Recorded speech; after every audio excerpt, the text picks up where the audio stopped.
class is really cool because today's moon is in Libra. So we are talking about Venus. We're talking about Venusian things because Libra also is ruled by Venus. So we're talking about Taurus, we're talking about the personal sense of Venus, whereas the Venus that relates to the outer part of life is a little different in how we relate to that while we're in relationship to other people. So today's focus is on relationship to self and understanding what that means and how to come closer with that.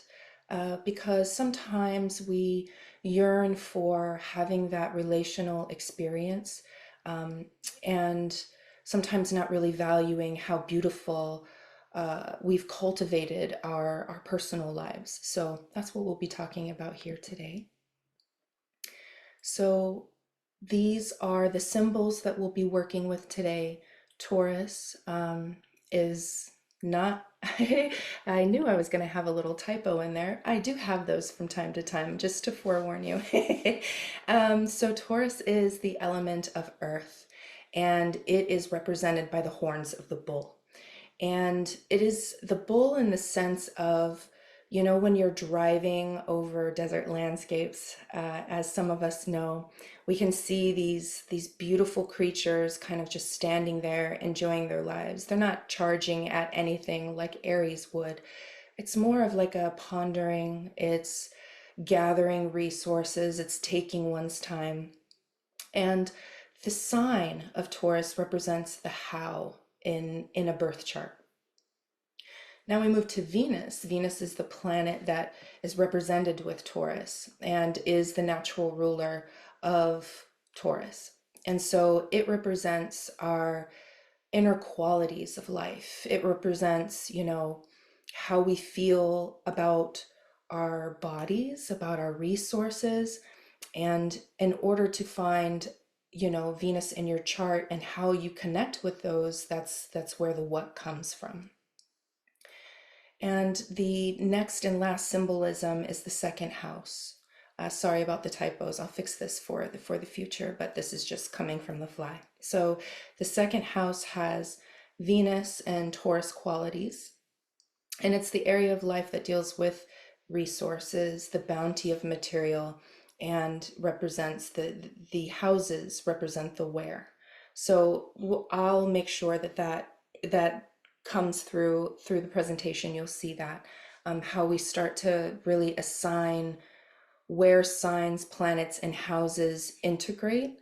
And from an evolutionary astrology perspective, because that's what we're here to do, we like to understand that a lot of these things are interconnected. So this is a very modern approach where traditional really has a hammering down on some of the words and associations. With evolutionary astrology, we see from time to time, all the time actually, common associations that have to do with the second house.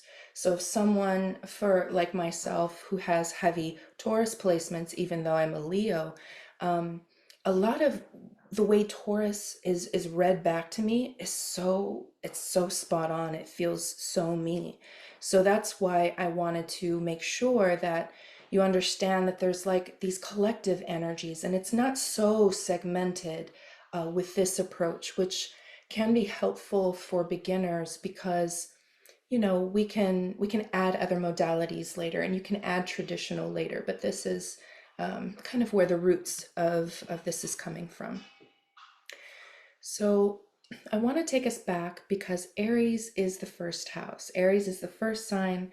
And before we get to the second sign of Taurus, I want to make sure that we understand what Aries really is bringing to the table. And when we think about Aries, we want to think about the head. We want to think about not the brain, but maybe the scalp, and coming into the body, coming into consciousness.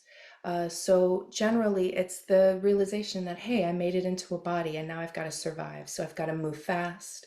I've got to make sure that my body is willing to do the things. So heavy Aries signatures, you will see that they're kind of stout or stocky and muscular in ways because they've, kind of needed to develop these areas to feel more energetic, and to get their, just to get life. So, like we said, intense, powerful movements. Um, it does take a lot of energy to acquire that. Of course, we need Taurus, which is the resources, the food, in order to feed that. But Aries is making sure that we go towards that. So it's the person who gets things done. They create very dynamic action. It's a very waking up to one's creativity for sure. And it is the sign that helps us create a new version of ourselves, and a new area of life. So, generally, if you think about spring, which is Aries season, it is like life is popping up out of nowhere, right? We haven't seen life in a long time because of the winter, and all of these beautiful natural wildflowers are coming out to play with us. And can you imagine how much energy it takes to wake up from this long slumber, being in the womb, being warm, being in the cocoon of your home, to, oh my gosh, the sun is out. All these wild things are popping up. I didn't know this cow had a baby. I didn't know this was happening. Um, and you just realize that, wow, life is quite beautiful and kind of runs without us having to think about it. So Aries is very automatic. Aries is very instinctual in that way. It's something that doesn't need a whole lot of thought, but more action. Um, and I've just noticed from Aries people that they really do love similar kinds of people or like minds, even if you have heavy first house placements. Um, there, or even an Aries moon, you tend to gather these people together that have these similar ideologies, these similar ways of moving, because there's kind of like this trust that's enacted between them all. So I'll tell a small little story.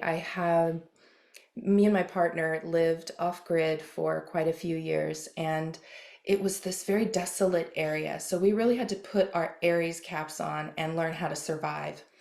And we ran into this really quirky, short little stocky guy. He had this beautiful head of locks.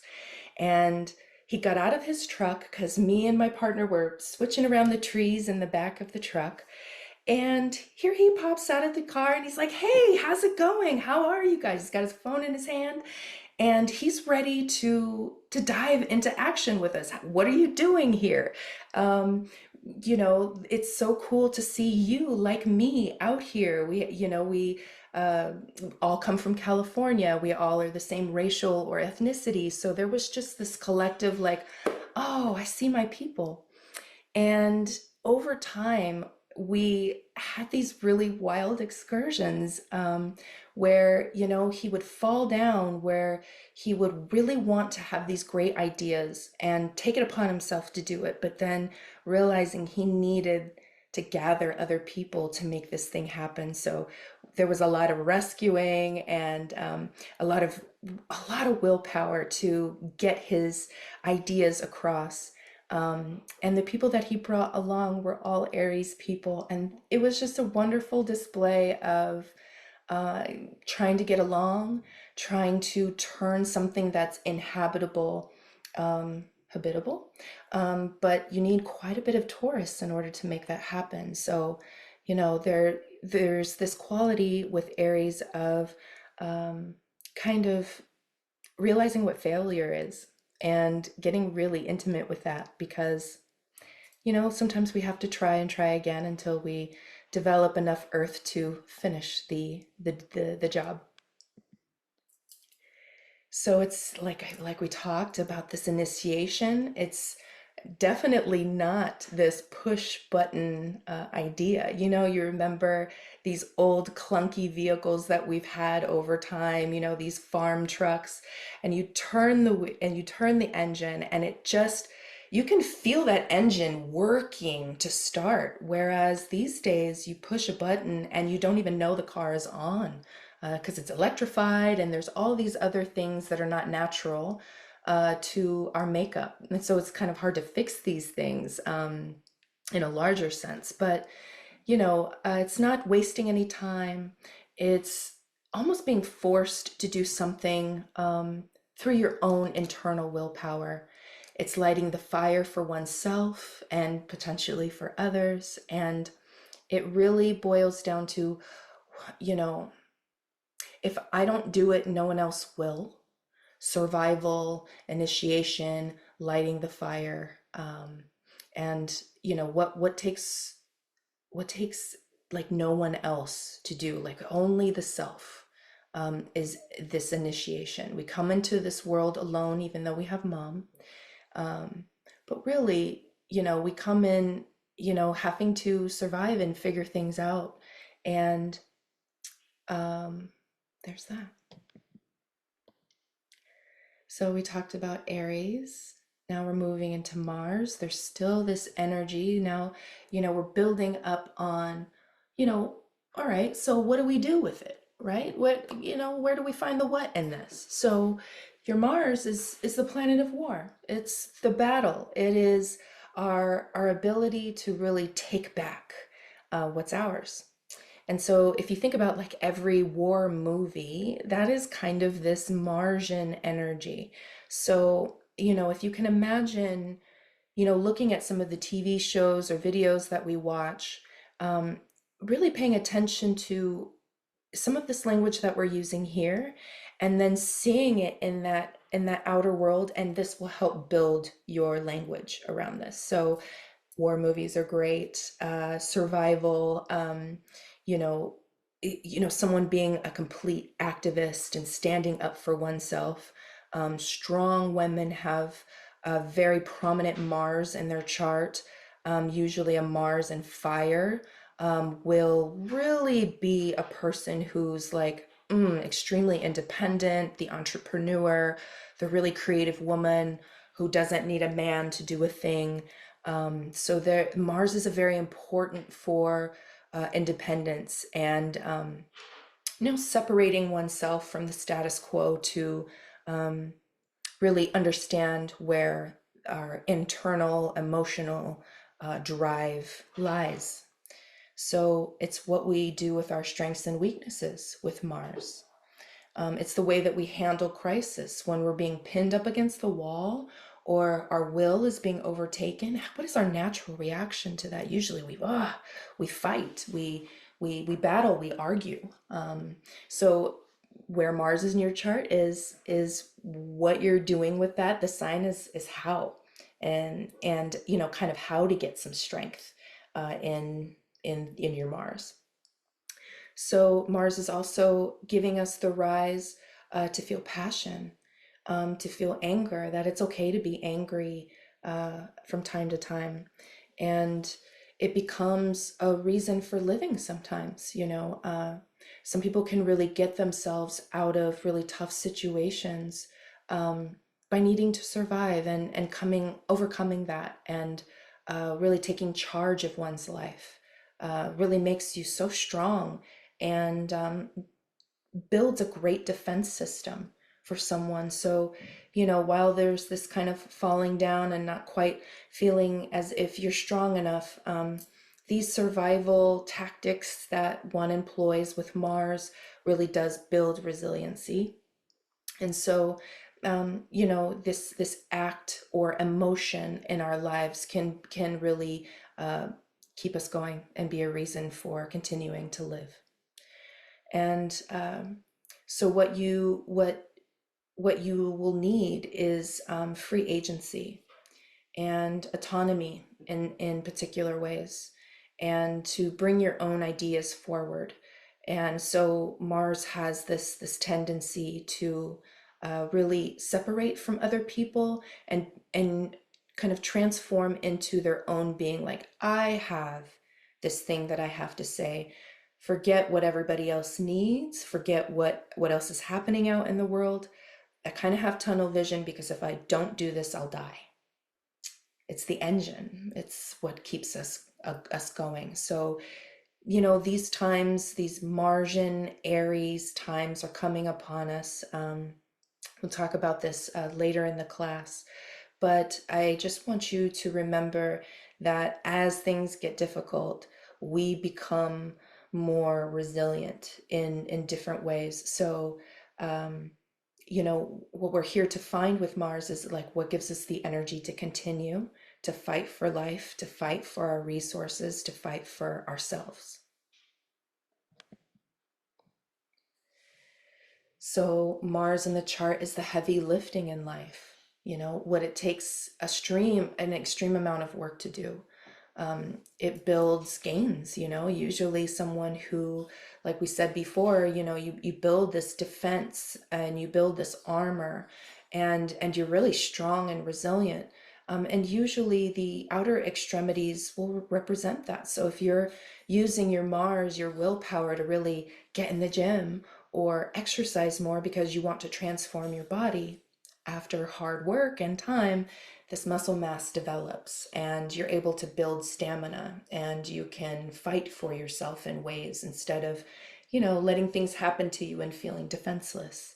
So it's a challenge, it's a strength, um, and that's just what Mars brings to our life.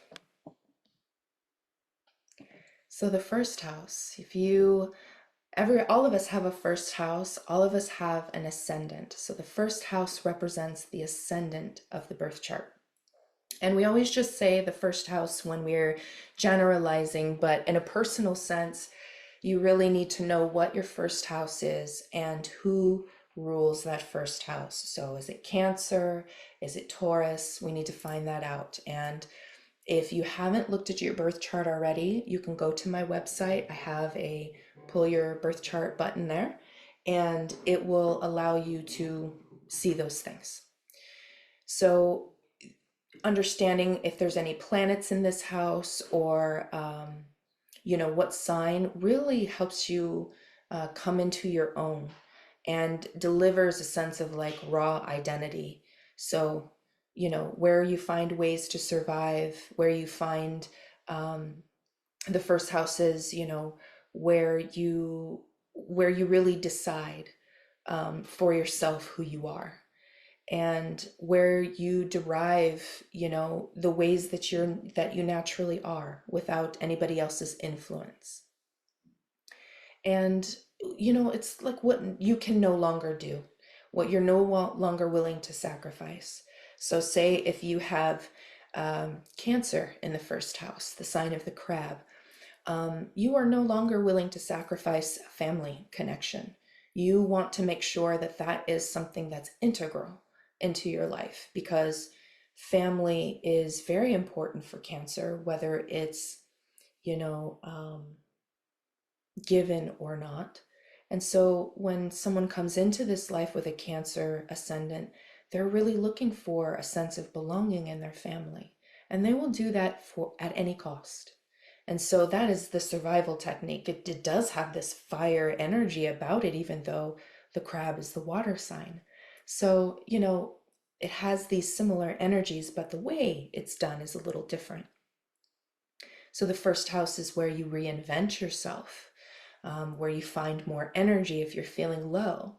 It's the place where you look, if you've got planets there, or if you understand where your sign is, where you stick up for yourself and how you protect yourself. So say you have Taurus in the first house. How do you protect yourself? Well, you would make sure that you have your own resources and you can do things for yourself, and which we'll talk about that more as we move into the second house. And so in a nutshell, you look at these pictures, look at this strong woman. She's like, I'm not taking any crap from you. That's the first house. What are you not taking crap about? That's the sign. And how you're doing it is the planet, if you have any planets there.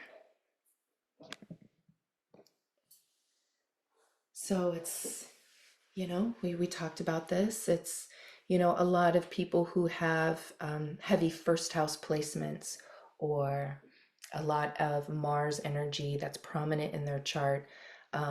specifically Aries, they are very alert and very willing to fight that fire. And so a lot of firefighters have good Aries first house placements, or people that are able to solve crisis in very intricate ways. They'll really make life a lot easier. But it also kind of represents this other representation of like war, of like taking, of having this need, this internal need to have resources, to have this land, to do whatever that needs to be done so that I can survive another day regardless of what anybody else needs. And so there can be that kind of shadowy energy of, there's a little bit of selfishness sometimes, depending. Um, and so, there's highs and lows to all of these signs, and that is just kind of what makes up our life. And it's this survival technique. People who will generally live out in the wild, who grow up in the wild, who are very close to, living out in the woods or having a very natural lifestyle, will have these very prominent signatures. And so you can't really take anything away from these people. They are just constant with the energy. So that concludes our Aries recap. So now we're moving into a gear of, all right, we had all of this fire. We've been charging forward. We've really been giving it all we've got. And now I need to take a break and give myself some food and resource myself. And so now we move into the second house. We move into Taurus and we move into Venus. We're moving into, okay, now that we've fought, how do we maintain what we fought for? Why do you take land from someone? Why do you Mars and go out in the middle of nowhere and establish a home? Well, it's to have resources. It's to have a home. It's to establish yourself and feel grounded in your decisions. So we're in the element of earth after fire, and the earth is, element of stability. It's the connection to the body and our material securities, comforts, loves. Let's see. And the mode of operation for this energy of earth and this Taurus energy as being fixed. So we'll talk about it in the next slides, but there's fixed signs of the zodiac. So when we talked about Aries, the mode was cardinal. So it's this new expression of life. With this fixed mode now, we're dealing with fixity. We're dealing with staying. We're no longer conquering. We're in this staying pattern. So the mode of operation really controls our focus. It's also manifesting change in some way. We're turning that raw land that we've taken and we are turning it into something that will give us something back. The symbol for Taurus is the bull. And so it's this serene and quiet and resourceful being that seeks peace. And it's a view of harmony, not the kind of bull that goes into a china shop and breaks all of the dishes.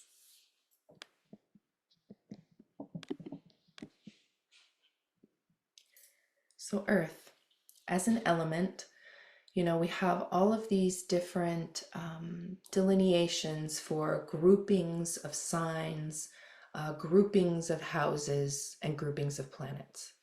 And I think what's most important is to just grasp the language of some of these things, but don't feel like you have to remember all of these symbols or that you have to know what each of these things mean individually yet.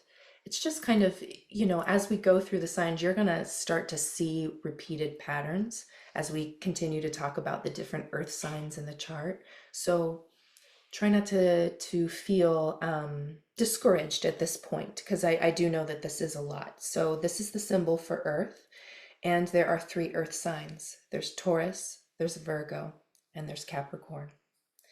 So there's some keywords that we can associate with earth as the three signs of sustainability, practicality, the material, planning in one's life, and having a good daily routine, and addressing and connecting to one's comforts in life. So earth people can be, okay, so let's talk about earth. So earth can be, someone who is one of these three signs here. But it can also be someone who has a lot of earth placements in their chart. So say they're a Libra, and then they have three planets in Capricorn. Well, wow, what do you do with that? This person, wow, they're an air sign in Libra. They're very earthy. So this earth they really dominate with. So you don't actually have to be the sign. It's just um, sometimes people have these dominants in different signs and elements that give them different qualities, which is why chart reading can be a very intricate process. Um, but as a whole, these people can be less direct about their intentions because they choose to move in silence, because they choose to move in their own autonomy. They don't really need anybody else for feedback. They're the people that need to see it before they believe it. So, there's no fantastical ideations here. There is what's the bare bones details that I can count on. And there's this beautiful ability to add form and function to an idea. So these are the people, the earth signs, the earth dominant people. They really bring this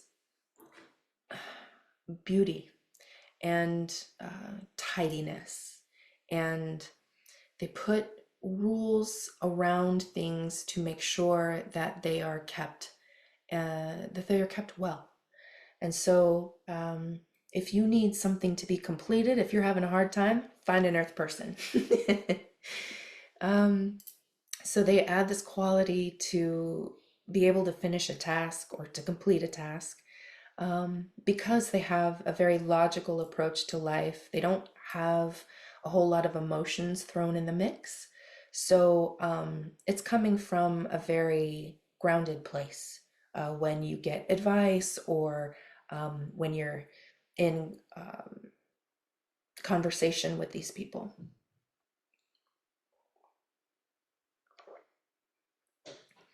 So earth brings solidity to our life, to our body, to our relationship to the earth in a very practical sense. And it also represents, how we treat ourselves when no one is looking.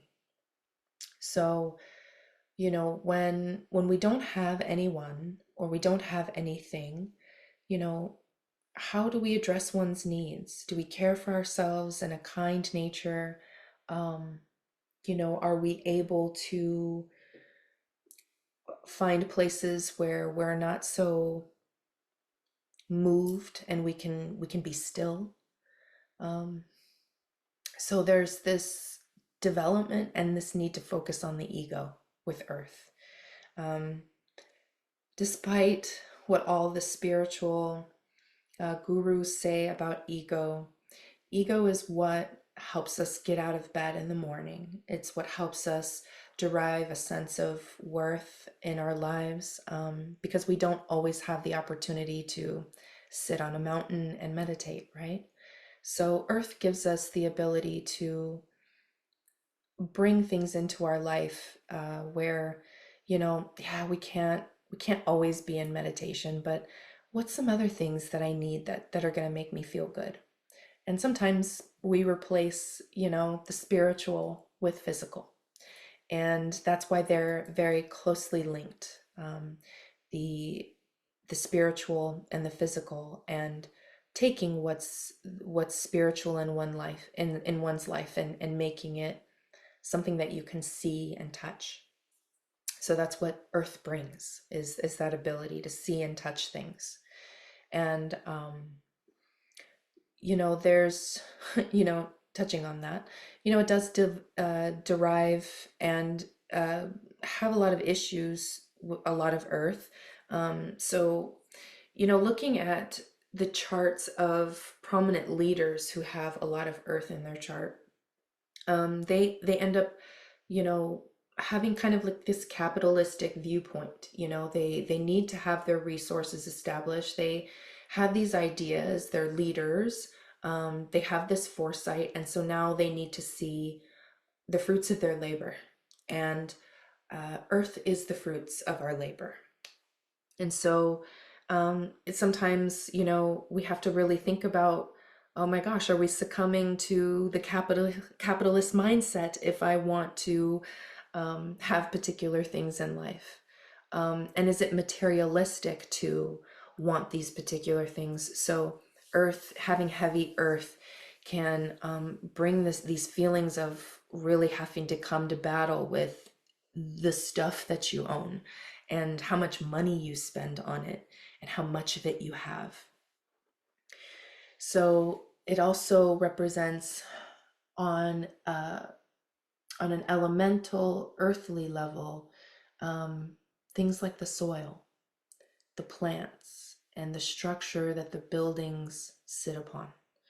So earth really does bring a sense of structure and wholeness that one can build upon. And with earth, we want proper function. We want more stuff. We want to see fruit on the trees. We want to see the flowers bloom, and we want to have the animals to be able to graze on the grass in the backyard. And so, we've got to make sure that we have proper function of those, that we establish rules and routines to make sure that all runs well. So earth deals with that as well. So farm workers and people who work with the body, manipulation, using their hands, and being very closely related to the soil, and growing things, having house plants. This is how you bring more earth into your life, is to be in touch with some of those things. So we did talk about fixed as a mode of operation. And this mode includes 4 signs. So, with Aries, we dealt with cardinal signs. It is the cross here. So it's Aries, Cancer, Libra, Capricorn. So it makes this nice little cross for the cardinal signs. But here we're talking about fixed, and fixed is represented by this square that really nobody really uses, but just as a representation of kind of like, if you look at the square and you see this line in the middle, it's perfectly fixed. It's staying there. You are entangled in this little box. So that's kind of what fixity brings. There's self-determination here. There's a lot of focus. There's a lot of bringing together of things so that things are unchanged. And so there's like this stubbornness with these signs: Taurus, Scorpio, Leo, Aquarius. They can be unwilling to change their formula because maybe it works, and being fixed allows the ability to find resources from the self and others in a really keen way. It's a place of internal action. So, with Aries, there's this outward action. There's this, I got to fight for a thing and I'm going over there to do it. Where here in this fixed mode, we're kind of just staying where we are. We're not going anywhere to go find the thing, to go conquer. We're going to stay here in our internal space and see what we need, and to see and to seek more. So fixed signs always want more. They need more in order to stay alive, right? So they're always committing to new projects. They're always willing to, leave one relationship and go to the next, or they could be very adverse to that because of, um, fixity and pain and some of the other things that we'll talk about when it comes to committing. All of these fixed signs have a deep relationship with committing to oneself and committing to others. So just putting this in your head, not to drone on, but to make sure that we kind of repeat these things. So the zodiac signs are the how in the chart. The planets are the what we do, and the houses are where. So now we're going to talk about natural polarity, because polarity exists in life no matter what. You always have to have polarity to understand the full scope of a situation, right? We have to understand both sides of the story.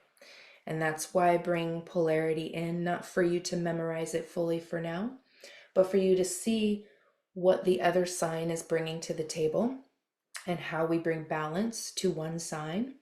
And then as we go along in the process of this class, you'll get to know these signs a lot more intimately, and we'll continue to integrate together.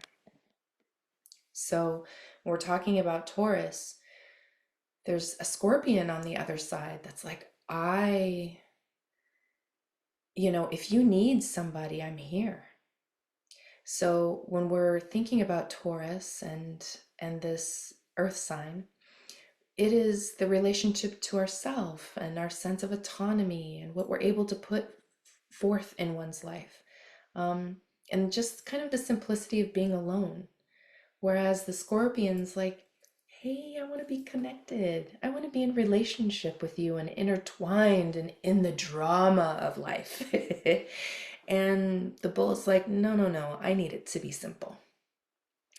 And the Bull's like, yeah, no, I need to establish my own stuff. I don't want your stuff. I want to be separate, and I want to keep accumulating on what I have. But the Scorpion is like, but I need other people's resources, and I want to come together to build what we have. And Taurus is like, I don't know if I trust that, Taurus is the what comes up from the ground. So if we're talking about the soil, we're thinking about, the flowers and the plants that come from that soil. And, Scorpio represents what's unseen, what's underneath that ground. What's happening with that seed as it's being cultivated, as it's being protected. And then Taurus will come up through and produce this really beautiful resource of some sort for something or someone, whether it be a plant or a flower, for an animal or ourselves. So there's this deepening with the Bull, that we've got to let things pass. We've got to let these hard situations of life go away. We need to see balance in our lives and peace, instead of always feeling like things are not good. And so the Bull is a little less emotional. They need to really stay focused in themselves. And so they don't really want to harp too long on emotional things because, well, at the end of the day, practicality, life moves on, right? But with the Scorpion, they're like, after a while, you can't keep pretending that things don't get dirty. that there aren't hard things that we have to go through. That, through the harvest, through planting all of our seeds, maybe some of our crop might die. And so we may not have the resources that we need. So the scorpion's like kind of bringing this reality of, not everything is sweet, not everything is lovely, um, because, you know, we've got to develop a different level of connection with our emotions. So the scorpion stings the bull and says, hey, get in your body. Remember that you can't forget that you're an emotional being, that not everything is about work. Sometimes you got to get into that water and feel. So those are the polarities for the signs between the scorpion and the bull. Okay, so we're going to do Taurus through the houses, because that's a nice way of integrating just kind of how different people would process, um, you know, this type of thing. So let's see here.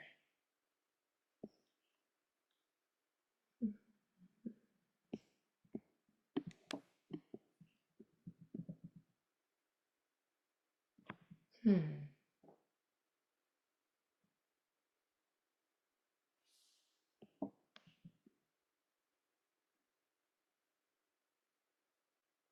Okay. Let's start with Aries. Let's start with Aries, the sign of Aries. Okay, so if you have Taurus in the second house, that's not the way I want to do it. Sorry, guys, give me 1 second. Okay, so Taurus through the houses. So depending on what time you were born is how this chart will be um, deciphered, and what signs will fall into which piece of pie here. So if someone is having Taurus in the first house, that means they're a Taurus ascendant. What would that mean for this person? They would really be coming into this life looking for the need to establish one's resources, to really only rely on oneself. They really need balance with this because reaching out to others and asking for help can be very difficult with this placement. And there is this constant need to build oneself and to restart and establish. So this person is taking their time to do that. It's kind of a long process to have an idea, develop it, finish it, bring it out to market. And so these people kind of move at a slower pace because they just have a lot that they want to put into the piece of pie. So doesn't matter whatever they have sign or planets in the houses. It doesn't matter. Just at the core level, Taurus in the first house would represent these ideas.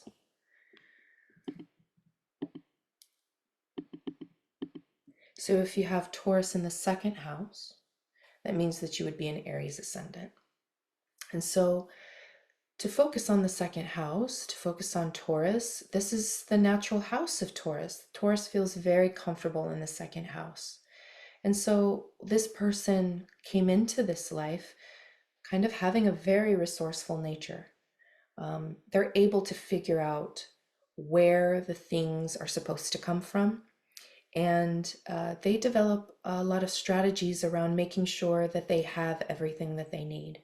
And it's a level of survival for them in order to make sure that this happens. So the balance of this is, Taurus in the second house would a lot of times experience moments of not having, moments of realizing that they've got to reach for other people in order to get what they need, and that can be very difficult for them. And so these people often you have to encourage them to ask for help, and to ask if there's other resources that people can give to help this Taurus, this lonely Taurus out.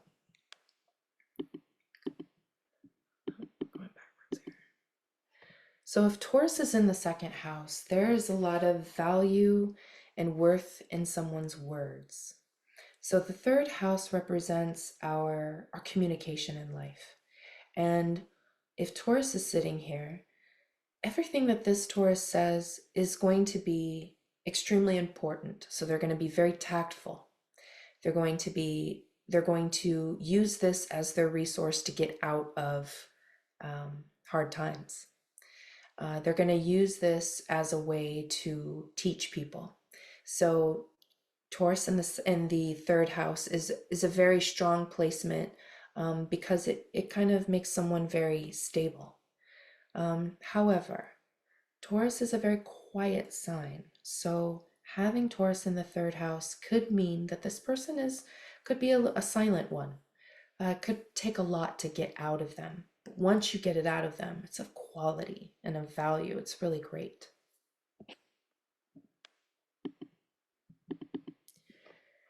So if you have Taurus in the fourth house represents our home and our relationship to our mother, and what early familial life was like.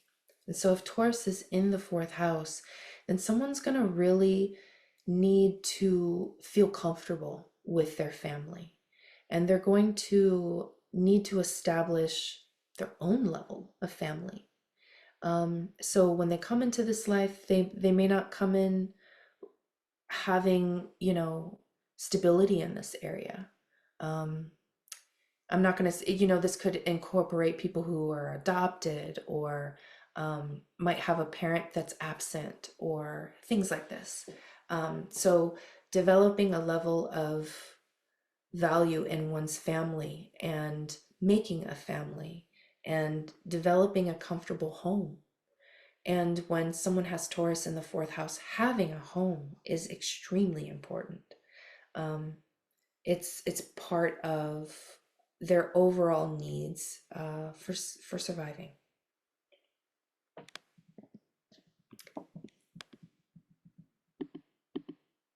So if Taurus is in the fifth house relates to our sense of creativity and our children. And so if we're thinking about Taurus, Taurus adds this quality of resourcefulness, right? And of our value. And so a person might seek value and have a really close connection with children, or a deep connection with uh, the youth, and needing the youth to find one's resourcefulness, to find, um, peace, and to come to a deeper level of one's inner self. So, these people really might feel like they're doing really great work in the world by being a leader for people of, future generations. And um, they could make a lot of money here, being that kind of resource. So, when you think of Taurus, you can think of money, you can think of, you know, um, actually having and providing value in that way. So, the balance of that is also having good relationships with other people, and having a group of friends that are also supportive, that kind of give this backbone, to someone who would need to support, something so large as a generation, or this bigger idea.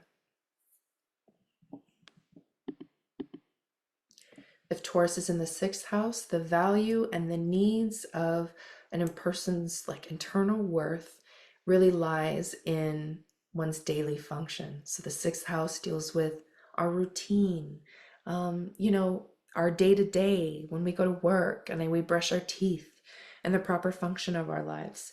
So, this person really finds value and worth in that, and making sure that all of their boxes are checked, and making sure that they're um, really able to cooperate and create stability inside of a workplace. So this is a really nice placement for someone um, who is, really being cooperative, really being stable, and being practical, not emotional when it comes to the daily function. So they're really gonna do it without thinking about it. It's not hard for them. All right. Taurus in the seventh house. So this is where it gets tricky because now it's in this area. We've got this autonomous sign. They need their own, and now it's in the seventh house. And so the seventh house always represents the other. It represents our relationships and partnerships and business partnerships. So, there is this huge lesson for these people with Taurus in the seventh house or a Scorpio ascendant, depending on how we look at it, um, where we really absolutely do need other people in order to create more resource and abundance for ourselves, but for others. So these people are really not, these people are going to be less focused on the self and more focused on what other people are doing, what other people are needing, and making sure that they are cooperating and being a part of that. um, this is a nice earthly place here. But there is, you know, there's a little bit of hardship here because, you know, when we come into relationship with other people, sometimes we can lose parts of ourselves. And so these people might find a hard time being in relationship and making sure that they understand who they are in relationship to, who they're with.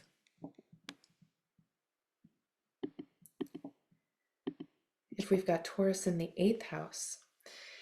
Now, the eighth house represents our gains and losses, um, taxes and debts, but it also represents the coming together and joining of assets. It's the melding of one's bodies, right? So if Taurus is representing this sense of I'm this autonomous being, and I'm fully I'm fully capable of taking care of myself.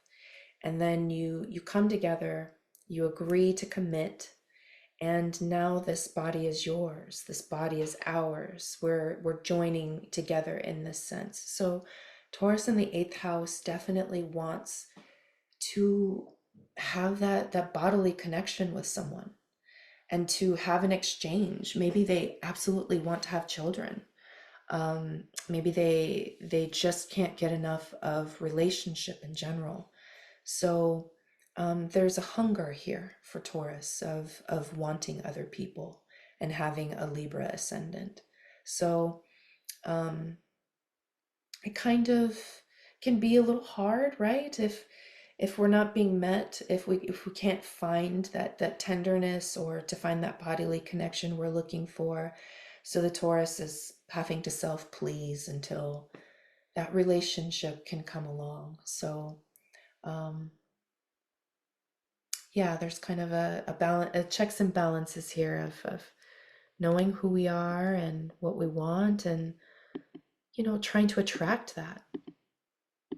And that's what Taurus in the eighth house is doing, is trying to attract that. So Taurus in the ninth house.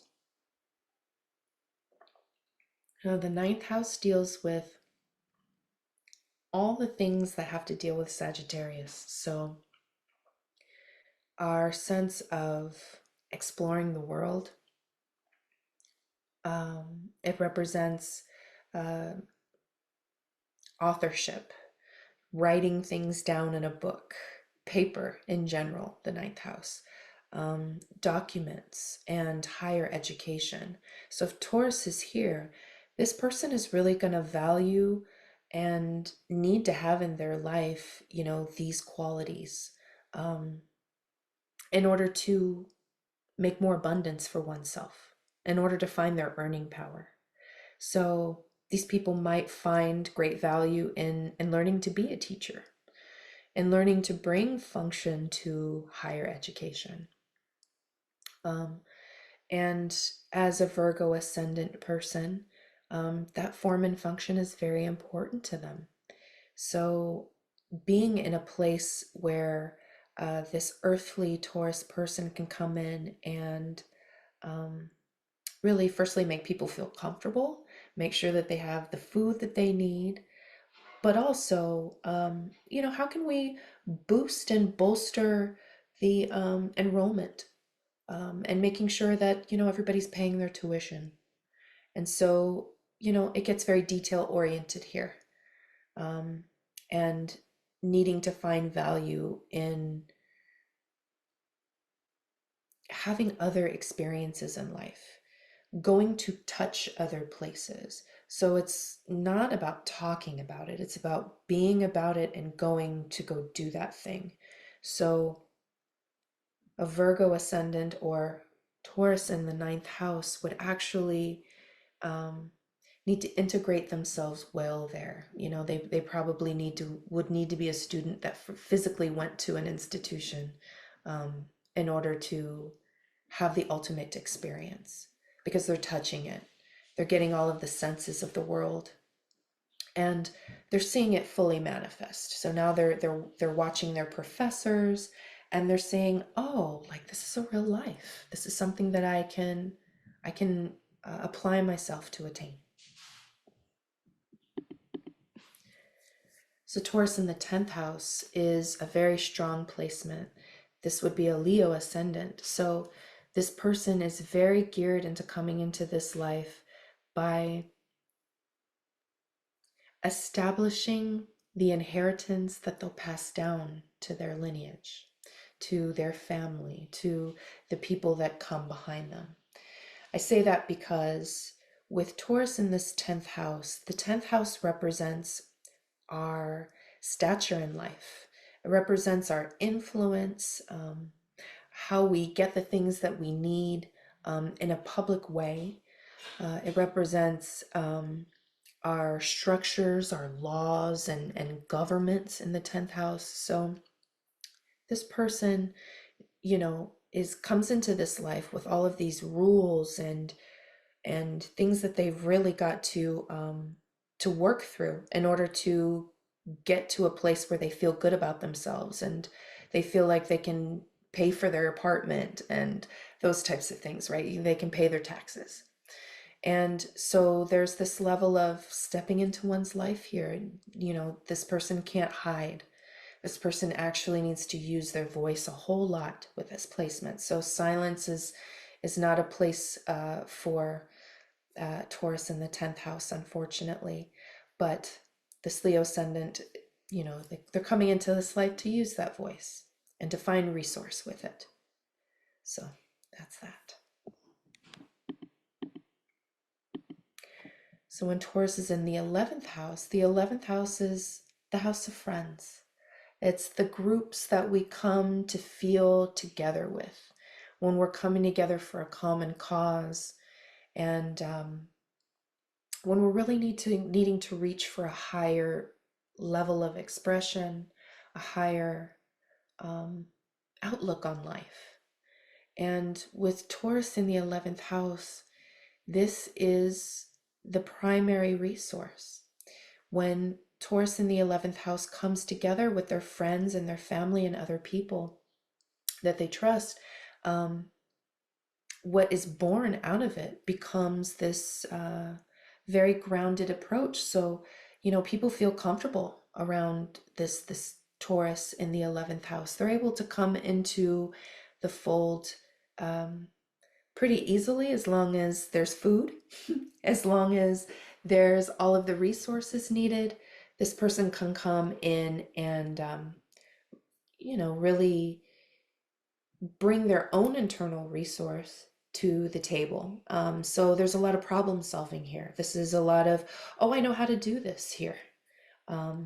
So Taurus in the 11th house, this is something that I'm very intimate with because I have a Cancer ascendant. So my value in life really is rooted and grounded in my connection to other people. And in order for me to find my own inner wealth, in order for me to find what is valuable, what I have that's valuable for other people, I find that out in my groups. I find that out through my friends and the people I trust because they help me validate that. So that's my personal process with Taurus in the 11th house. And Taurus in the 12th house. So here, Taurus in the 12th house is coming to grips with, you know, being in a body, firstly, because being in a body can be hard. As we are earthly beings, we oftentimes, have this automatic way of being, through working and taking care of business. And, we sit down on the couch and we realize, oh my gosh, my back hurts. I didn't realize I had all these pains everywhere. And Taurus in the 12th house is coming to realize, all right, I'm in a body. How do I protect that? How do I make sure that that becomes something that I can utilize to the maximum degree? So Taurus in the 12th house is really looking for value outside in the world. They're looking for people that inspire them. They're looking for reminders to be in their bodies and to take care of it. Because this placement can sometimes bring like where we're not so conscious. The 12th house is a very dreamy kind of place, the way that people explain it. But in a nutshell, the way that evolutionary astrologers believe the 12th house is represented by one's subconscious. The 12th house is the place where we once were. So that is the life that we were previously living. And we are coming into the first house to have a new experience. So the 12th house has a very wide and vast interpretation. And we will get there because it takes us to get all the way around to understand fully what this is. But, in a simplest form, Taurus in the 12th house would absolutely need to simplify their life. They would need to make sure that they have long moments of silence and solitude before they come back out. So the silence and solitude can actually bring a lot of resourcefulness. It can really tap into their creativity. And resources may fall out of the sky here. They may be spontaneously contacted. So the 12th house brings these things that are like, wow, I didn't know that was going to come for me. That was so unexpected. So money can befall these people. And Taurus in the first house. We did talk about that, right? I want to make sure that we did. Okay. I don't know that we did. Taurus in the first house, yeah.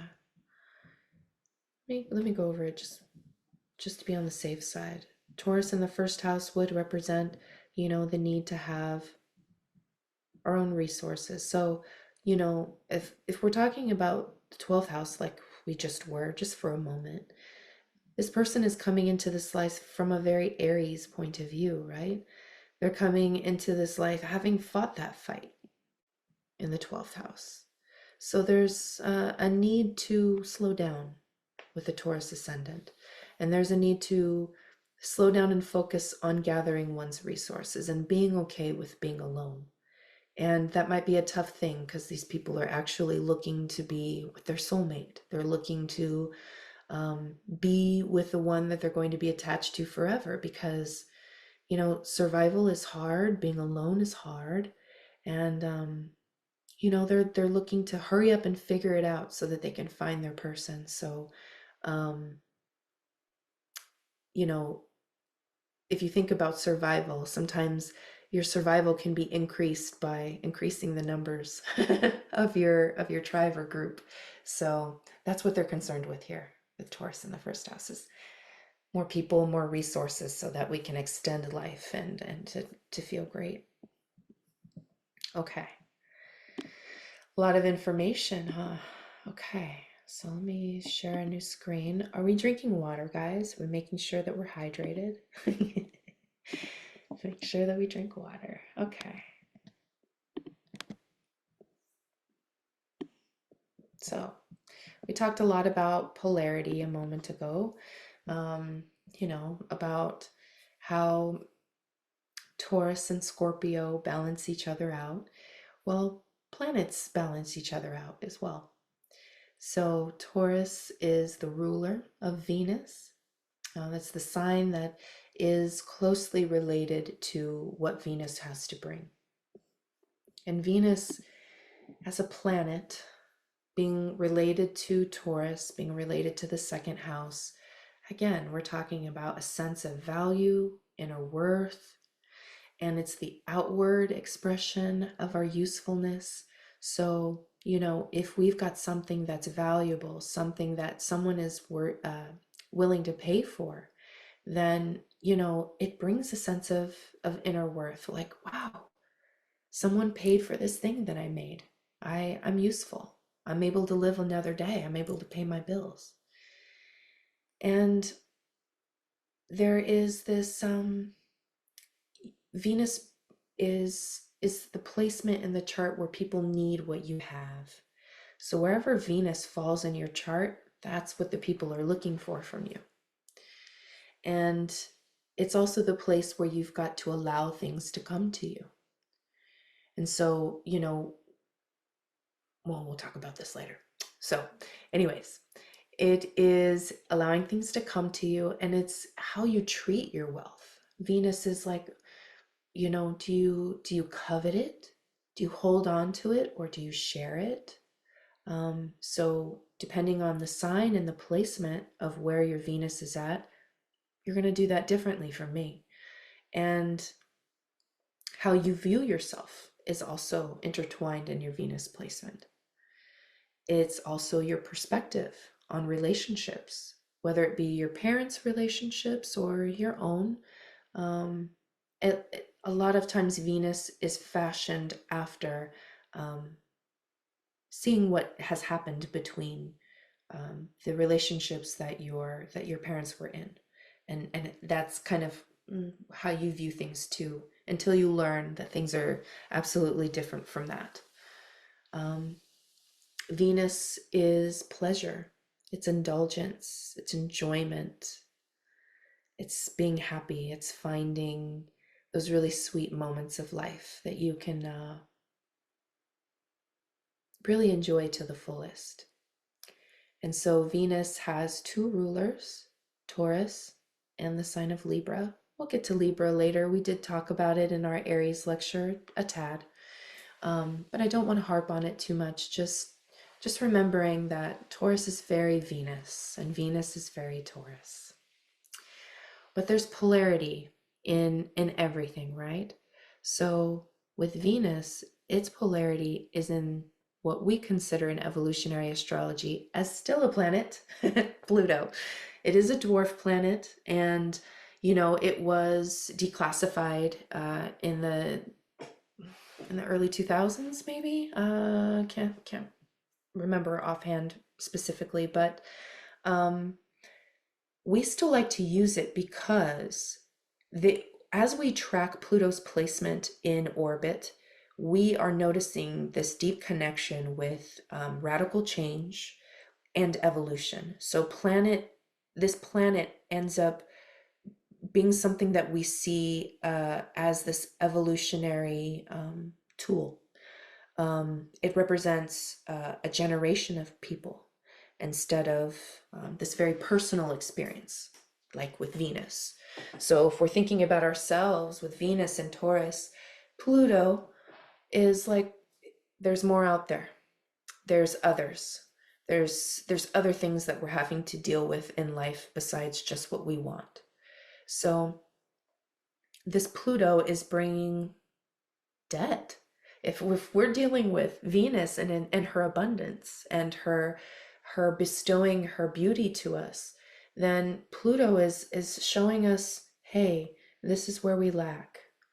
This is where other people are verifying if our worth is good or not. Um, Pluto brings an inward expression of, um, am I useful? Do I have the tools that people will need? And generally, Pluto will say, no, there's something else you've got to do. There's something else you've got to transform. It's not enough. And that's why we go out to meet with others and to gather the things that we need that we're not able to root in ourselves. And Pluto brings this attraction. Oh man, we're now attracting these people that seem like, oh, if this relationship goes well, I attracted them, then maybe we could build something together. Maybe we can open a business together. But when we come into relationship with other people, we can realize that, oh, there's a lot of challenge dealing with others. It's much easier to deal with ourselves with this Taurus Venus, right?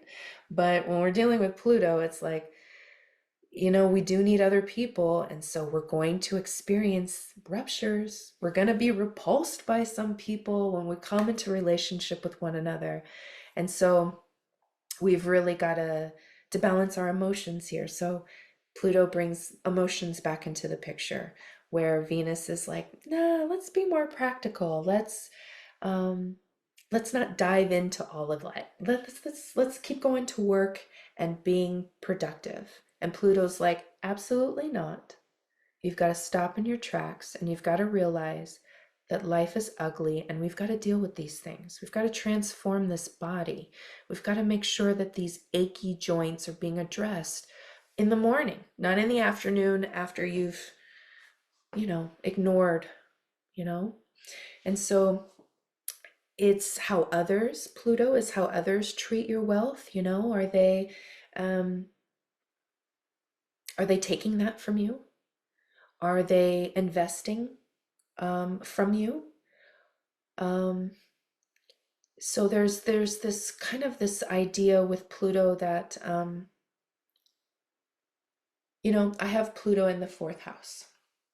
And so my connection to Pluto means that what happens in my home is very important. And if that is not treated well, there becomes a rupture. I become emotional. I become like, oh, things need to change. So depending on where Pluto is just really where you feel like that's too painful for me, and I need things to change so that I can be comfortable again. So it's a kind of a painful experience as opposed to this beautiful, calming, peaceful kind of experience. But we need both to have reward in life. We don't get to have just this lovely experience, because then we'd all just be laying around in our dens with all of our flowers and overweight and eating all of the bread, which I love to eat bread. So, there's with Pluto not having our essential needs being met and needing to focus on Venus and saying, hey, how do I get those met? How do I do this for myself? So, this large aspect, but when you understand the polarity, then you go, oh, okay, I know that I can't have this without that. So if I'm experiencing a lot of strife and a lot of ruptures and breaking apart, I might need to look at my Venus placement in order to bolster things about myself and my inner worth, so that I transform the way this Pluto is activating my life.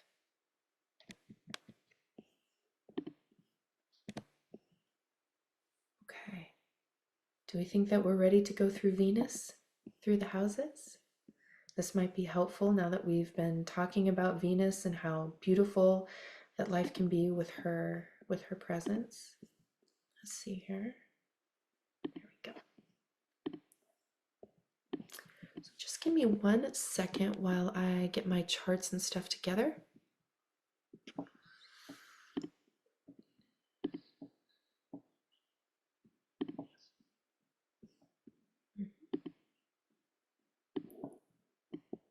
And we'll put Venus in the first house. There we go. All right. So currently, Venus is in Aries. Lucky us. I don't know how you guys are feeling about your sense and value and worth, but it's survival. It's do or die right now. It feels like we really need to figure out how we're going to come up with new ways of getting what we need. Because it does seem like things are crumbling. It seems like there's a new world being reactivated. And this Venus is really trying to bring a new sense of value to our awareness. So I just wanted to tap on that because that's where Venus is today. And so if someone has Venus in the first house, no matter what sign, they're going to be propelled in that same way. They're going to look at life and say, I don't think everything is here that I need. And so I need to make sure that I go out and get that. And their sense of value and worth is going to be drawn upon their ability to have the energy to get up and go. The ability to separate from mom and dad and to have their own independence. You know, so these children might be a little difficult to deal with because their sense of self-worth is absolutely derived from, you know, the first house and needing to identify oneself and not being identified with everybody else. And that might be hard for a family because, you know, with Venus, we want everybody to come together and be in peace. And Venus in the first house is like, I don't want peace. I want what's mine. I want what I see for myself. I don't want what everybody else wants.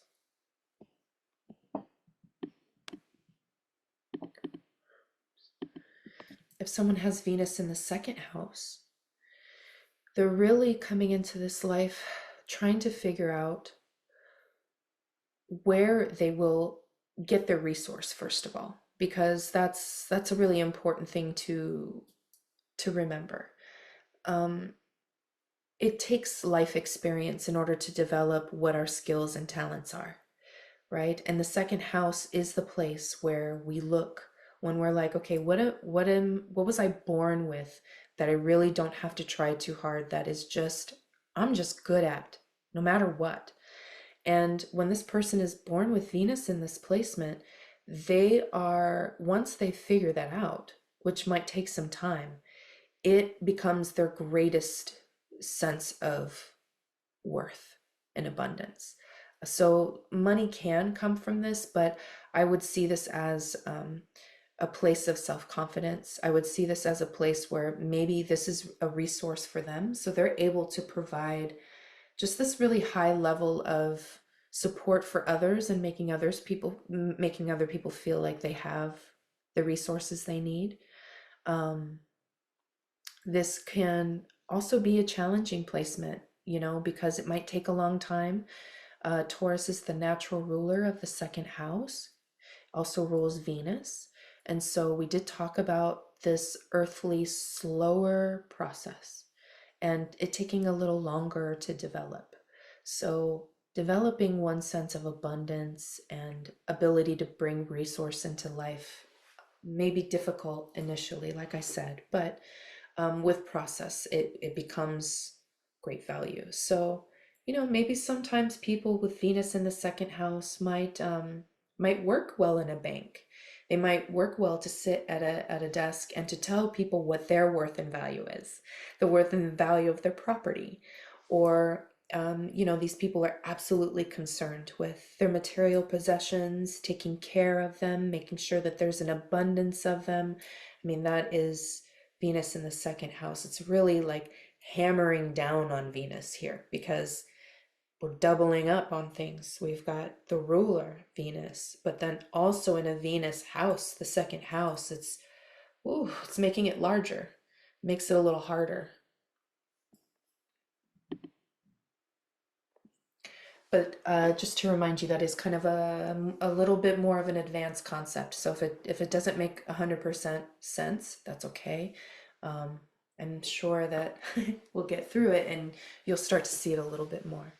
So if Venus is in the third house of communication, of transportation, of our early education, then someone with Venus here would really have to work hard to find their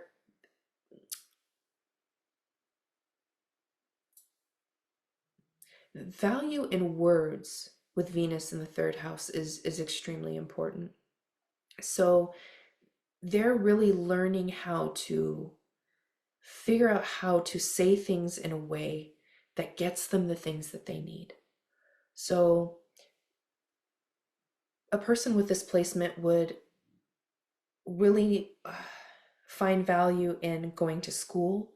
They might do well in school. They actually might get really great accolades. They might be at the top of their class with Venus here. They might find a deep sense of self-worth and could turn it into something later. Um, the ability to travel and to take a bus or a car to get where they want to go is extremely valuable with Venus in the third house, because it does represent our ability to move and communicate and to spread around a message. So these people really do need to speak, and they will probably use their voice quite a bit. With Venus in the fourth house, we're dealing with matters of the home. We're dealing with matters of family and mom again. So this person needs to find value and resource in being at home. Like, do we have what we need at home? Do we have food in the fridge? Is mom having to fight really hard to get the resources we need? How did I grow up here? With Venus in the fourth house, I might have, a lot of things given to me, things bestowed upon me so that I can have a good life in my home. So people might feed me here, or I might need to be fed. Um, there is a sense of bringing a lot of value and beautification to one's home, and making sure that it is a representation of how we feel. So Venus here is a nice placement. Um, it is, finding this close connection and sweetness with our family, and just finding comfort at home. Like, what's no better feeling than being in a place that you love to be and it's yours. With Venus in the fifth house, this is a powerhouse here. This is someone who's coming into this life who really wants to be center stage in a way. They're really wanting to be extremely creative. And so their sense of value and worth and where they're going to get their resources is going to come from the area of their life that rules their creativity and rules their ability to connect with their inner child. And what does that inner part of us say that they want? How will I be an artist for myself with Venus here? Um, how will I share my love with others? Venus is here. So sharing love with children again, because fifth house is the house of children. It's the house of the relationship with our fathers or our mothers, depending on how things are made up in the chart. But it's definitely our creativity and our ability to let that out into the world is very closely linked to how we were treated as children, and whether we were supported and championed or whether we were quelled and made to be quiet. So with Venus in this fifth house, these children or these people cannot cannot be quieted. They need to be encouraged. They need to be told that they have something beautiful to offer the world, because they'll be searching for this. That this they'll go through and go to vast lands in order to figure out what that is going to get them. Because once they do, then they're going to be able to figure out how to get the money. And we all need money to survive. So, when we're developing our Venus in our charts, we're coming to understand what people need from us. We're coming to understand how we operate internally and what we need, so that we feel resourced and we can go out into the world and provide that for others. So it often generally is something we're often able to help those really well when we have connected with like all the all the detrimental things that come along with trying to bring this into our lives and to have self-worth and value. It usually is the recognition of what hasn't worked, that Pluto, that helps us come out into the world and say, hey, I've been there like you, and I've devised a plan. And so that's what Venus is trying to do, is trying to devise a strategy so that you become this bright star, so that you can see yourself, and so that others can see you too. That's just a little tidbit there. But if you've got Venus in the sixth house of work and routine, our daily habits, and cooperating with other people, this is going to be prime for this person in the sixth house. They're really going to be able to find resource and provide resource when it comes to daily life and a daily routine, and figuring out better ways to live. So this sixth house is the house of strategy. This is where you would, if the sixth house was a store, this is the store you would go in to fix your life. In no matter what area, we have a routine, whether it's meeting with friends or going to work or taking care of our bodies. We become routined with that process. And whether it be good or bad is relative in the sixth house. But when Venus is here, this person cares deeply about the resource of our routines and maintaining our body and making sure that it's properly working. And so this person is finding great value and worth here, making sure that they are in their bodies, making sure that they are active and cooperating with life, and finding ways to be with other people that validate that, that also have good habits and routines, and that are also trying to make life better. Um, People with Venus in the sixth house will definitely find their place in life when they come to an agreement with learning to accept things as well. So it's kind of like a fixing. There's a lot of fixing with Venus in the sixth house, making things more beautiful, changing things, just constantly needing them to be fixed. And so sometimes that can be a detriment, kind of being absorbed and really conscious and self-conscious about the body, and over manipulation. So there are some charts out there with people who have Venus in the sixth house who have gone through a lot of plastic surgery, and or have a really regimented routine because they're very closely associated with the body, and making sure that it doesn't age, that it's perfect. So it's kind of a detriment, but also, of course, there's great things that we talked about before. So with Venus in the seventh house of relationships, the other, and I lack something. I lack bread for my sandwich.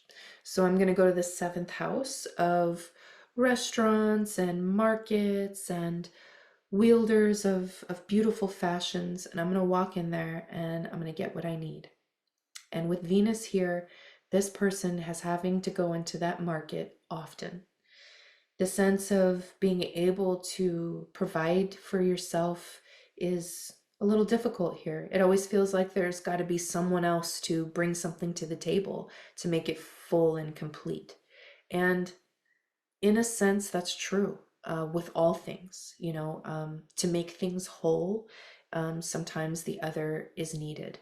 So here, people are looking for, being satisfied in relationship and, feeling like they can be in relationship with other people, but also have a sense of identity and being able to do it for themselves as well.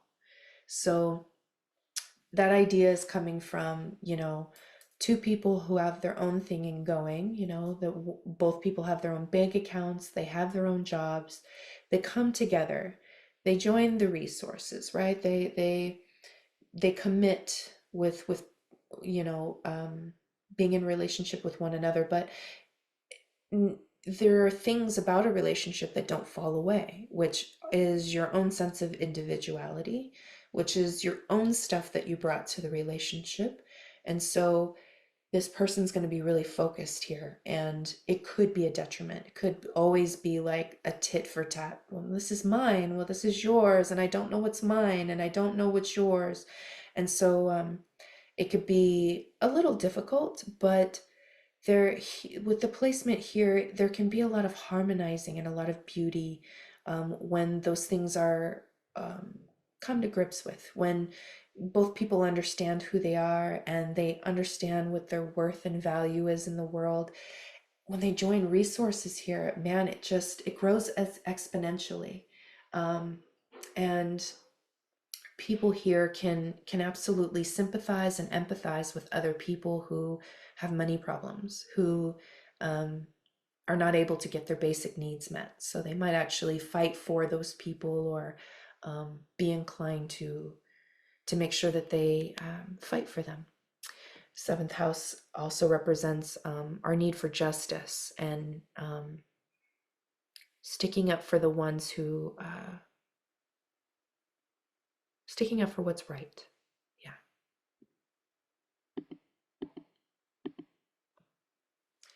So when someone has Venus in the eighth house, this sense of value and worth is coming from, when I get together with other people, what are we able to make of it? Are we able to make something bigger of what we join forces with? So with Venus here, you know, you have to be resourceful, but also you're coming here to look for other people's resources. You're coming here to see what kind of relationships can be made so that, ultimately not only your needs can be met, but the needs of the person who's in the relationship with you. So this is just a very give and take kind of placement. And these people might be born into this world feeling like they don't have a sense of value or worth, because the eighth house represents, where we fall down and where we lack, and where we have debts and where we owe people. And this person might always feel like they're on the short end of the stick until they gain footing and they get a better rhythm with things. So that's a detriment of this, but the higher expression of this is to turn these pains and these things, these feelings of lack, and turning them into a resource for others. So if we're thinking about Venus, and we're thinking about our internal process and our external process, and being with ourselves and being with other people, this placement really personifies being in full relationship with, being okay being alone, and really loving to be with other people. And so there's a lot of balancing with this, but sometimes, like we always say, what can be one's greatest challenge can be one's, greatest gift. And so the eighth house also represents kind of like psychology and the psychological of our life, the seventh and the eighth house. So with Venus here, I would definitely recommend therapy. I would definitely recommend getting into the emotional state and understanding that in a deep way, um, because making sense of life is difficult. And maybe with this placement, this person would really be able to see that in a really deep way. Venus in the ninth house of higher education, of traveling to vast lands, of wanting other cultures and diversity in the fold. So with Venus here, this person is really finding value and worth in connecting with those things, to taking a trip to go to Bali. And maybe in Bali, they have a gift that, someone else is not offering. Oh my gosh, I have something of value to offer somebody in this distant land. Or it's, wow, you show up to this conference, and they need teachers, and you so happen to have a bachelor's degree because you've got Venus in the ninth house. So man, education was a big deal to you, and probably your grandparents. And so you're coming with this thing that other people are needing, and oh man, you found a job. They offer you a job, they offer you um, this thing. So it's people recognizing that you have value, and wanting to give you a position here, wanting to give that to you because they see you as someone who has lived a life. So the ninth house is a very experiential house. It's the house of if you were to walk into a house of schools, the school that would represent the ninth house would be our colleges, would be our universities. So there's that quality of Venus and this needing this education, and learning more, and needing to expand one's life in this way. And it creates a lot of inner worth and value. Okay, Venus in the 10th house. So 10th house is representing our rules and our structures in life. It's representing how we stand tall in the world, how we lead. And with Venus here, we are leading with what we've got. We we most likely came into this life with something that we were bestowed with, that is visible to everybody. Everybody can look at this person and say, wow, that's beautiful. Whatever this resource is, whether that be skills and talent, whether that be physical beauty, whether that be being funny, that would depend on the sign that rules this. But in a nutshell, we are dealing with someone whose value and worth is right out on their skin.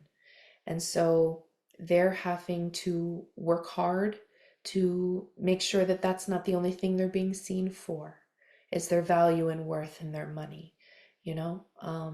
And so they're coming to understand that, like, not everything is an achievement. And not everything is valuable when there's rules and regulations attached to it. And so there's a deep level of understanding your place here, and being a leader in the things that you feel would add to the benefit of civilization. So the 10th house really represents our civilization as a whole. And with Venus here, this person is focused on making sure that that's peaceful, making sure that there's harmony brought there, making sure that people do right in this area, but also could represent people not doing well in that area, people taking advantage of, or using their value and worth to take over others.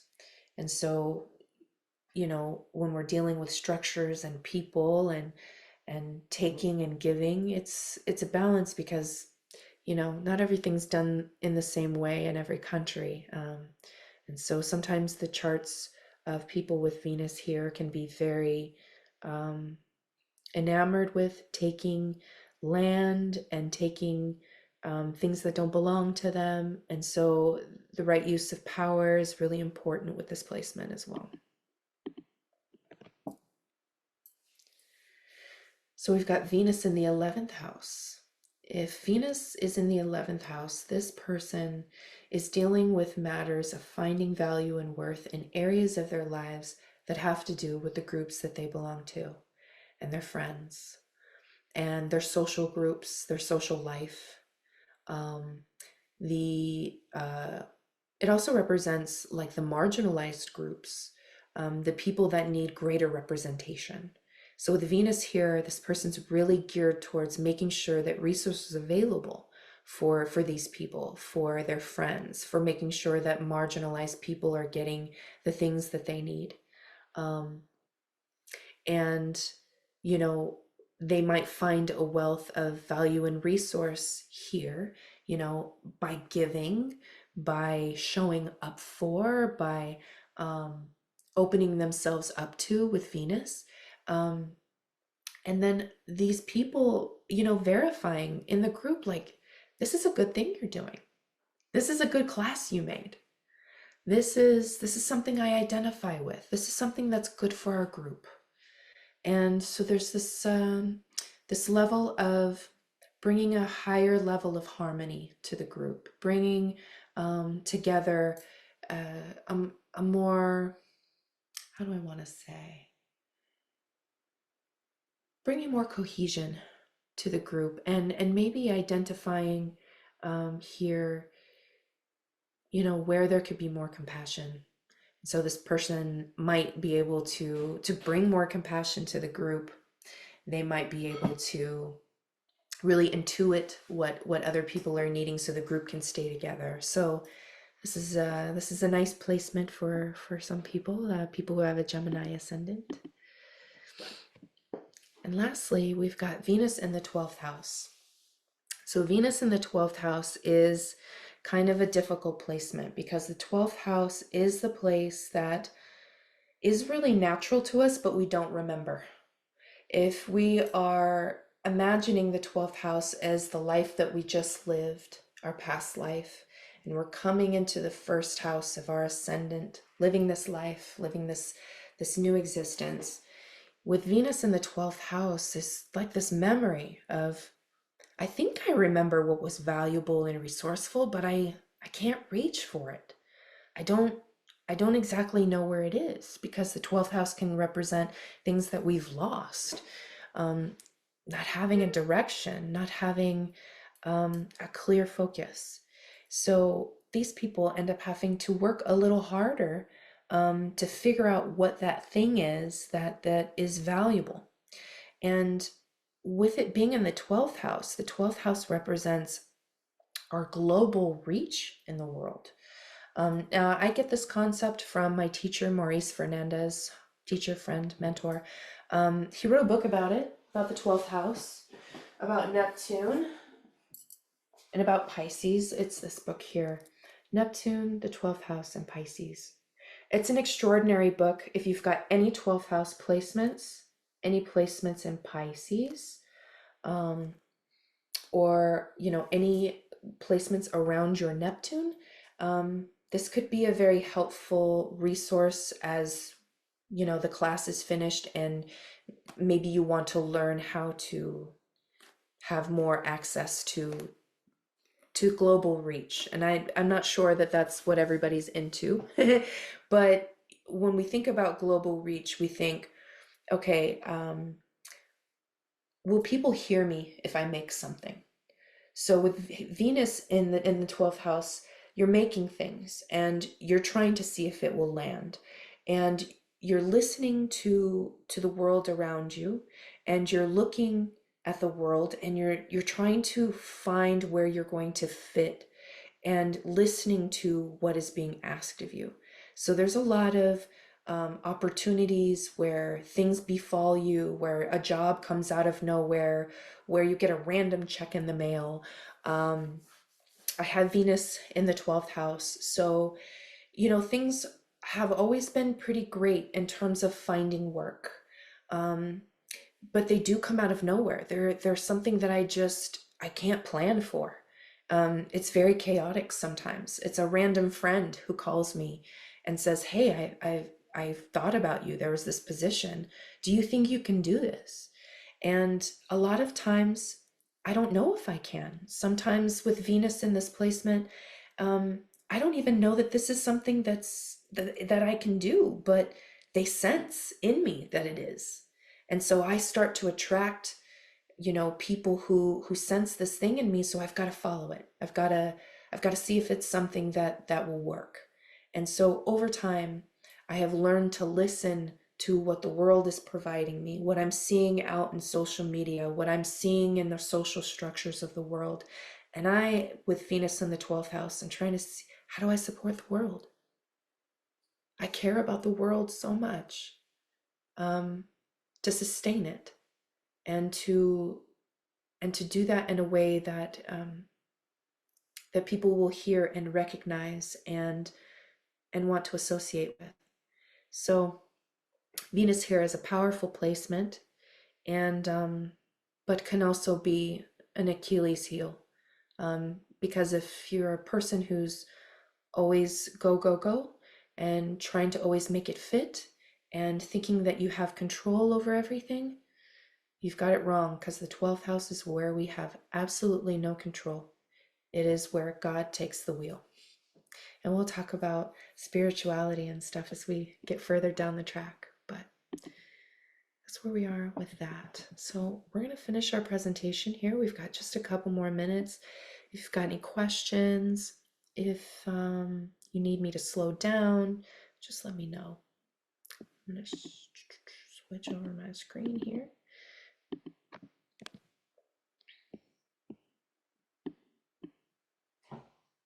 All right.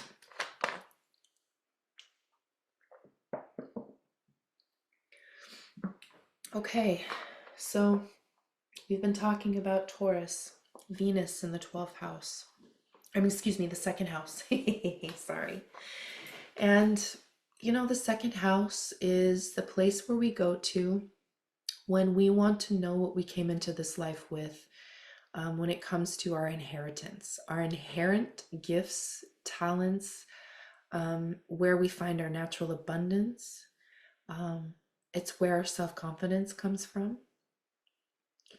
It's the place where we come to find our independence and and our autonomy. And we need to go here to the second house. We need to walk into this place, and we need to look for ourselves. We need to touch ourselves. We need to be touched, and we need to touch others in the most innocent way. You know what I mean? And also in the not so innocent way. As human beings, we desire touch. We desire to be, some of us, not all of us, to be, intimate beings. And so in the second house, this house is a very touchy-feely house. This is how you love, and how you like to be caressed, and how you like to receive touch from other people. So if this is something that you're working on in your life, then the second house is where you would go to kind of figure out how to get closely intimate with the body, and to wake that up again. But the other side of that is the 8th house. It's the direct opposite of the second house. And so, if Taurus is, what we come into this life with, what's ours, what's mine, then the 8th house can represent what's taken. Someone takes what's ours. Someone disempowers us. We're born with lack. We're born with things that we need. And we are feeling like the access to our skills are not there, and um, we feel we feel like things are going to break apart. We feel like we can't put it back together here in the eighth house. And so that's why both houses are working together to create balance, because you can't have all of everything. That's just not how life goes, right? You can't be great in everything, but you can be amazing in quite a few things. And sometimes you've got to go through the eighth house to take down all of those things that actually are not going to benefit you, that are not going to make you the money, that are not going to actually give you anything at all. And in order to have a deep, rich human experience, we want to get things out of life, right? We don't always just want to give. In the eighth house, we face our powerlessness here. So if the second house is what we're given, what we've got, it's our power, it's what we stand tall in, it's natural. Then in the eighth house, we're going to face times where that's not going to feel great, where we're not going to have that power, where we're not going to have the resource, and we're going to need to figure out what to do. And so when we need to figure out what we've got to do, when we need to create something, because we don't have it, um, we go to the eighth house. When something has been taken from us, when something has been wielded over us, or when our power has been taken, we look at the eighth house, we look at what's going on there, and we say, how do we empower ourselves? How do we get back to Taurus, where we feel good in our skin, where we feel like the power is ours again, and we can move forward? So that's the combination of the Taurus second house and Scorpio eighth house. But in a simple sense, just Taurus alone is the bull. It is the land of milk and honey. So we talk a lot about abundance and prosperity and richness. That's what Taurus brings. That's what Venus wants to bring to our lives. And when we walk into the second house, that's what we want to walk in and see. We want to see that our house have inner wealth. We want to have this peaceful, quiet existence that looks beautiful, that looks aesthetically pleasing. We want not so much activity. We want it to be nice and still, and for it to sustain itself. Not this Aries, wow, wow, wow, all, using all of our energy and bursting out. No, let's stay steady. Let's sustain ourselves with Taurus, the sign that connects us to our inner life, the sign that helps us reach for comforts in times of rupture, when the eighth house or Pluto or Scorpio comes to hurt our feelings or make things not feel great. Taurus comes and says, "Ah, sweetie, here's a cup of milk. Here's some tea with some honey. Everything's going to be okay."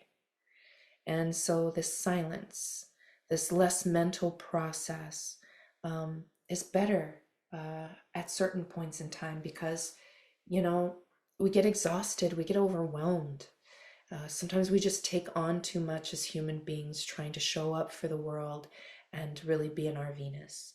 So, you know, um, when Taurus comes around, like a Taurus moon, or when we're in Taurus season, right before spring, it's a nice time to connect to the senses, um, to connect with touch, for the first time.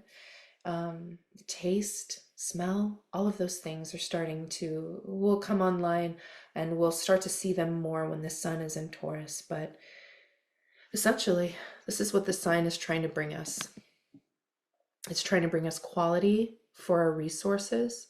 It's trying to make us focus. The second house, Venus, is trying to make sure that our resources are everlasting, so that they don't go away. And so, in what ways do we do that? Do we look for quality products? Do we just buy more? Do we darn our socks? How do we extend the life of something? How do you treat the earthly resources of your life? Taurus makes us look at that. The second house makes us look at that. What do we have that we don't need to purchase? or need from anybody else. What do we've got in our kitchen? You know, what has been given to us that we were born with? Did we come into this life with our daddy's box of tools? Is that something that we need to pull out and use? And we don't need to buy anything? And lastly, you know, how do we please ourselves? How do we nurture ourselves and love the inner parts of who we are?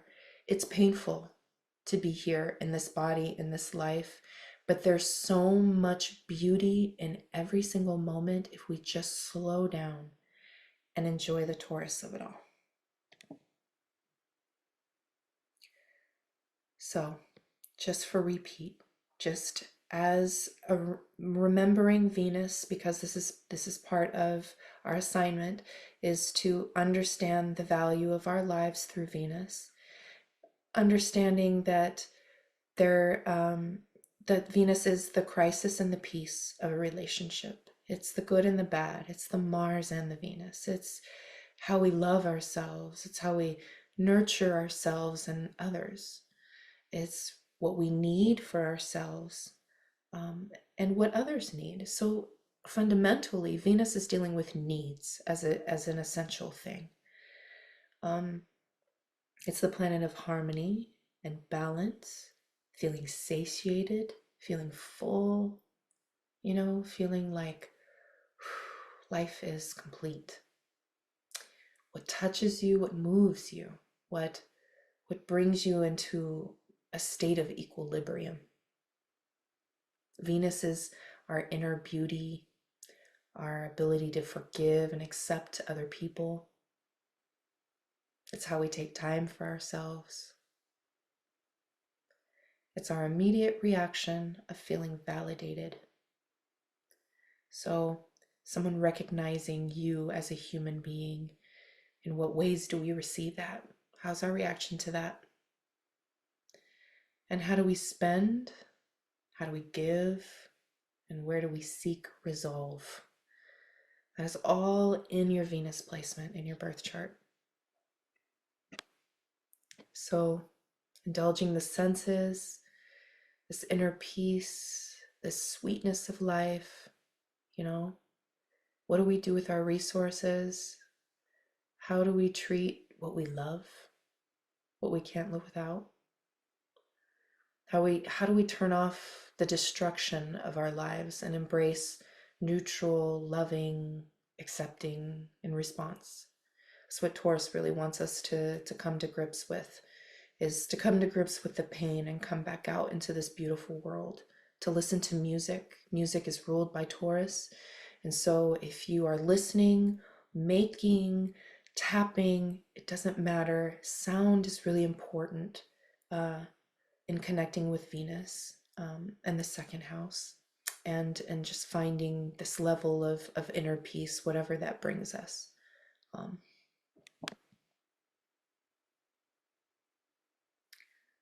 So yeah, second house, giving to yourself, learning to find slower paces,